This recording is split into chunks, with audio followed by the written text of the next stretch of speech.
When teens are getting ready to leave home, it's quite an important time before they do that you actually start preparing them. Often they don't realise how difficult it is to look after yourself.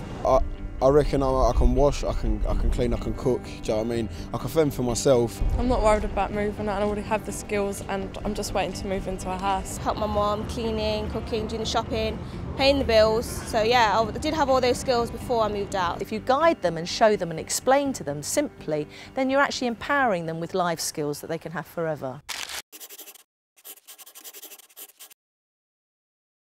It's a good idea actually to teach your kids to budget, even through right at the beginning. You can show them that with pocket money and helping them save, teaching them to budget for what they want to save up for or buy, and to actually teach them how to feel confident around money and using money to its best advantage for them. It's very easy to get into debt and then actually say, oh my goodness, how am I going to pay all of that back? Which is quite a hard lesson to learn if you've made that mistake. Sometimes families, cousins and aunties and uncles as well as yourself, probably want to give them something to leave home with. So actually you can make it quite practical. I know it's not very romantic to get an ironing board, but actually it's really practical and really helpful, and an iron, things like that, or a set of cutlery or saucepans. That's something that people can give you as a gift perhaps, or you can actually go and source that perhaps from second-hand shops sometimes, or car boot sales if you want to.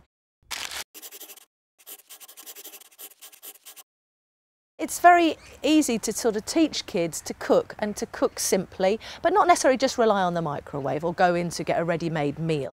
Cooking I'm quite good, but I did live on cheese for the whole of my first year.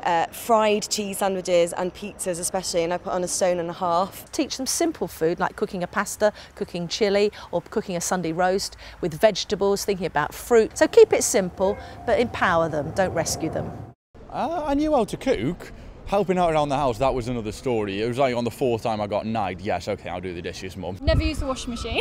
No, Emily's got to teach us when we move into a flat. I do my own washing. I've done it since I was 14, but only because my mum is pants at washing and she always shrinks stuff. Actually teaching them that you put whites in on their own and colours on their own as well. You don't mix the two because you end up with all that colour run. And it's about explaining and teaching and showing them actually sometimes how to iron. I mean, they're very basic skills, but unless you teach them, how are they going to know that sort of thing? Well into adult years, you'll still worry about them, so it never stops. You just learn to live with it. Lock doors at night, make sure that they have, a fire alarm, or they've got a smoke alarm rather, that's very handy, so that they are aware of any difficulties that might be there. Talking to them about it and explaining these things and not frightening them, but keeping them safe is very, very important. Nowadays, with texting, with phones, with all the social networking things that we have and all the technology, kids don't have to feel alone when they leave. It's nice having a lot of freedom. That was really good, but it was horrible because I missed everyone at home as well. It is a time of growth, but it's also a time of quite scary incidences and new experiences that perhaps they haven't had before. And to come home, it gives you that security. You pick yourself up, you get a dust off and a hug, and you go back out again to start again.